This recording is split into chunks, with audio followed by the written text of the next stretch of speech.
आज के इस वीडियो में मैं आशीष कुमार आप सभी का स्वागत करता हूं। आज कक्षा 9 का विज्ञान विषय का एक टॉपिक हमने लिया है, अध्याय 5 जीवन की मौलिक इकाई। कक्षा 9 के बच्चे विशेष रूप से इसे देखकर लाभ ले सकते हैं और अन्य बच्चे भी इसे जानकारी के लिए देख सकते हैं, पढ़ सकते हैं। आइए देखते हैं बच्चों, जीवन की मौलिक इकाई। इकाई शब्द पहले जोड़ देते हैं। पाठ को पढ़ने से पहले सबसे पहले कोशिश करेंगे कि हम पाठ का नाम ये क्यों रखा गया है, इस पाठ के नाम को सबसे पहले समझें। उसके बाद आगे धीरे धीरे हम इस टॉपिक में और अंदर प्रवेश करेंगे। तो इकाई शब्द को अगर हम समझने के लिए हम सबसे अच्छा उदाहरण हमारा घर है। आप इमारतें देखते हैं, घर देखते हैं, इन सब का निर्माण, मकान का निर्माण, घर का निर्माण किससे हुआ है? अगर आप ध्यान दें, मकान को बनते हुए आपने देखा हो तो आपने ध्यान दिया होगा कि एक एक ईंट जोड़ करके दीवारें और उसके बाद छत और फिर उसके बाद और उनकी फिनिशिंग हो जाती है, वो सीमेंट से उस पर प्लास्टर कर दिया जाता है, रंग रोगन कर दिया जाता है। तो वो ईंटें तो दिखाई नहीं देती हैं जब हम मकान पूरा अपना कंप्लीट कर लेते हैं, लेकिन अगर हम आंतरिक तौर पर याद करें और देखें कि हम सोचें कि एक एक जो एक दीवार है, फिर 4 दीवारें हैं, फिर छत है, इन सब का निर्माण कहीं ना कहीं एक एक ईंट रख करके उसको आपस में जोड़ करके किया गया है। तो मकान की इकाई क्या हो गई? एक ईंट, वो एक वस्तु जो एक एक जुड़ते जाने से फिर एक बड़ी चीज़ का निर्माण होता है, एक बड़ी रचना का निर्माण होता है, उसे इकाई बोलते हैं। तो ऐसे ही हम किसकी बात करने जा रहे हैं?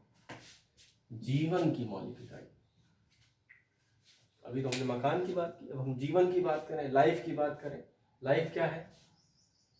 जीवन क्या है? किनसे है? सजीवों से है, जीवित वस्तुओं से है।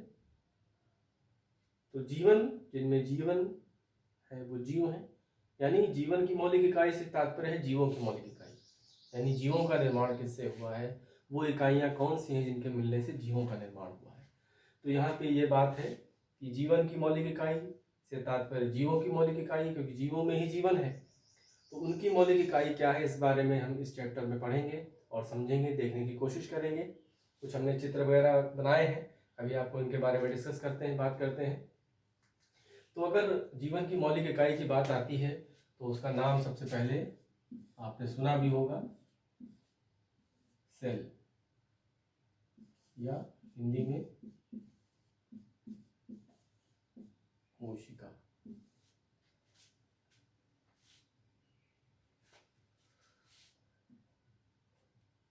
सेल या कोशिका शब्द को जीवन की मौलिक इकाई का नाम दिया गया है।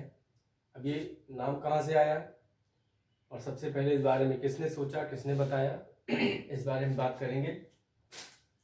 आता है नाम रॉबर्ट हुक। 1665 1665 ईस्वी में रॉबर्ट हुक नाम के वैज्ञानिक महोदय ने सबसे पहले उन्होंने किया क्या कि एक वो कॉर्क होता है, आजकल तो ढक्कन चलने लगे बोतलों में, पहले ढक्कन नहीं बनते थे, कॉर्क आता था। कॉर्क क्या है? एक पेड़ की छाल से बना मिला हुआ एक पदार्थ है और जो थोड़ा सा स्पंजी भी होता है, दबाने से दबता भी है और काम भर का हार्ड भी होता है। तो हार्ड और सॉफ्टनेस उसकी ऐसी होती है कि अगर बोतल में फिट कर दे तो आराम से उसको बंद कर देता था पूरे ढंग से। तो कॉर्क उसको बोलते थे और उसका इस्तेमाल बोतलों को प्रयोगशाला में हो या वैसे भी तमाम बोतलों को ढकने में, बंद करने में ढक्कन की तरह काम आता था। उस कॉर्क को उन्होंने बहुत पतला एक छिलका निकाला उस कॉर्क का काट करके, और ये बहुत ही महान व्यक्ति थे, इनको कई चीज़ों का श्रेय जाता है।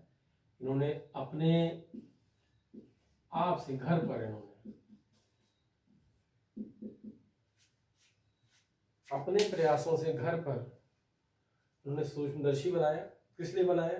क्योंकि ये चाहते थे कि मैं सूक्ष्म जीवों को, सूक्ष्म चीज़ों को, छोटी चीज़ों को जिनको हम अपनी आँख से ठीक से नहीं देख पाते, उसको हम थोड़ा बड़ा करके कुछ अध्ययन करके देखें कि उसमें क्या है। एक जिज्ञासा इनके अंदर थी, खोज की प्रवृत्ति थी, वैज्ञानिक थे ही। तो इन्होंने सूक्ष्मदर्शी भी अपने हाथ से बनाया था, अपने घर पर बनाया था। उसी सूक्ष्मदर्शी से इन्होंने इस कार को काट करके देखने की कोशिश की कि क्या दिखाई देता है। तो इनको कुछ कोशिकाएं इस तरह की दिखाई दी, जैसे आपको यहाँ मैंने बताया है, यहाँ बताया है। ये कोशिकाएं इस तरह की कुछ रचनाएं इन्हें कोष्ठक के रूप में दिखाई दी।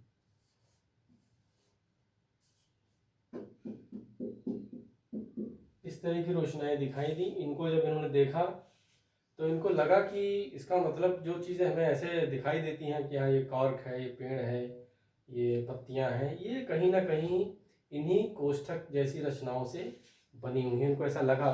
एक नाम इन्होंने दिया इसको, सेल या कोशिका, सेल नाम दिया, जिसको हिंदी में कोशिका हम लोग कह रहे हैं, उन्होंने सेल नाम दिया था। और पहली बार इन्होंने ऐसा प्रयास किया, इसके पहले किसी ने ऐसा प्रयास नहीं किया था, किसी ने ऐसा देखा नहीं था कि जो हमारे आसपास रचनाएं दिखती हैं उनके पीछे कोई ऐसी कोष्ठकनुमा रचनाएं भी हैं। ऐसा किसी ने अभी देखा नहीं था। इन्होंने पहली बार ऐसा देखा और इस बात को लोगों के सामने रखा। दुनिया में लोगों ने जाना कि हाँ ऐसा भी कुछ देखने को मिला है। और इन्हीं की प्रेरणा से आगे चल करके फिर कई सारे लोगों ने बहुत सारे प्रयास किए और बहुत सारी खोजें होती चली गई। तो ये प्रारंभ था। जीवन की मौलिक इकाई क्यों कहा गया? क्योंकि ये पाया गया कि इन्हीं कोशिकाओं से ही, अब हम आते हैं इस बात पे कि ये कोशिका की शुरुआत तो हो गई, नाम दे दिया रॉबर्ट हुक जी ने। बाद में धीरे धीरे हम इस बात पे आए, ये समझ में आया कि ये कोशिकाएं जो हैं ये विभिन्न प्रकार के कोई भी जीव हों, चाहे पेड़ पौधे हों, चाहे जानवर हों, चाहे मनुष्य हों, चाहे पानी में रहने वाले जीव हों, चाहे आकाश में उड़ने वाले जीव हों, चाहे बहुत छोटे जीव हों, चाहे बहुत बड़े जीव हैं, सबका निर्माण कोशिकाओं से ही हुआ है। इसीलिए क्या कह दिया गया कि जीवन की मौलिक इकाई, जीवन की मौलिक इकाई कोशिका, क्योंकि सभी जीवों का निर्माण, जहाँ भी जीवन है उन सब का निर्माण इन्हीं कोशिकाओं से हुआ है। और साथ ही साथ एक और महत्वपूर्ण बात कि संरचनात्मक और कार्यात्मक,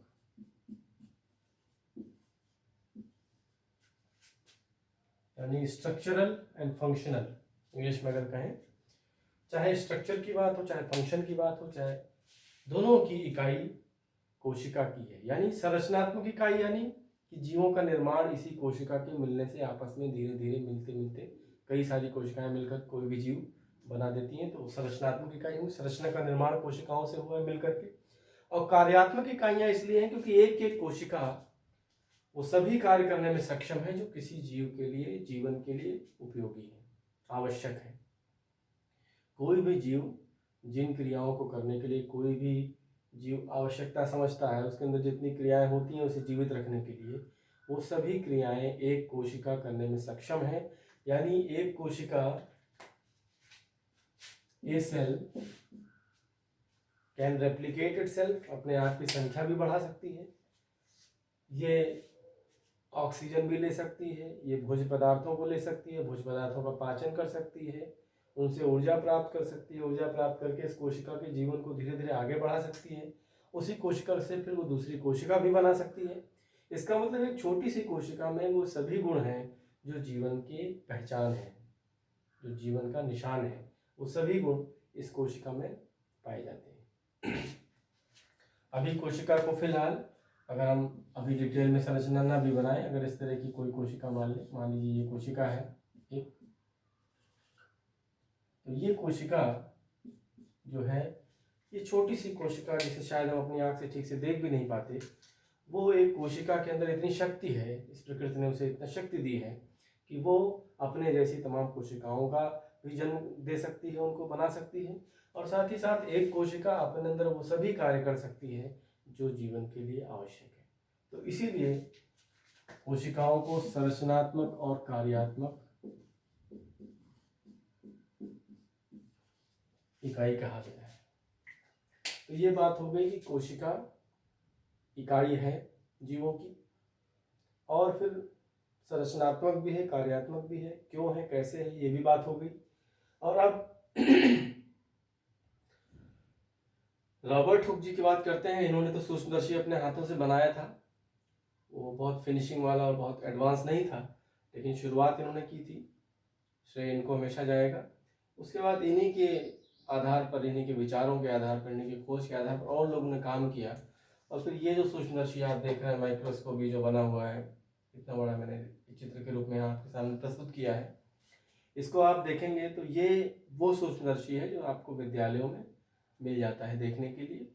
ये प्रकाश सूक्ष्मदर्शी है, लाइट माइक्रोस्कोप, जिसमें सूर्य की किरणों का प्रयोग होता है, प्रकाश का प्रयोग होता है लाइट के लिए और देखने के लिए। साथ ही साथ इसमें एक ऊपर नेत्रिका लेंस, जिसमें हम जहाँ आँख लगा करके हम देखते हैं, और फिर यहाँ नीचे भी एक लेंस होता है अभिदर्शक लेंस, डबल लेंस इसमें लगे होते हैं। अभिदर्शक लेंस यहाँ होता है नीचे, ऊपर एक नेत्रिका लेंस होता है, और यहाँ नीचे एक दर्पण लगा होता है। और साथ ही साथ यहाँ एक प्लेटफॉर्म बना होता है, एक छोटा सा, जिस पे स्लाइड लगी होती है। स्लाइड पे हम एक कवर स्लिप रखते हैं। उस कवर स्लिप या शीशे की एक छोटी सी गोलनुमा रचना होती है, कवर स्लिप उसको बोलते हैं। और कवर स्लिप के नीचे कोई भी चीज़ हम रख सकते हैं जिसको हमें देखना है। तो स्लाइड के ऊपर वो वस्तु रखते हैं, फिर उसके ऊपर कवर स्लिप डाल देते हैं ताकि वो इधर उधर मूव ना करे, भागे ना। और जब वो वहाँ पे फिक्स हो जाता है कवर स्लिप के नीचे, वो ऑब्जेक्ट, वो चीज़ जो है जिसे हमें देखनी है, तो उसके बाद हम जब ऊपर से यहाँ से देखते हैं और सूर्य का प्रकाश यहाँ पड़ता है दर्पण पर, और वो फिर परावर्तित होकर के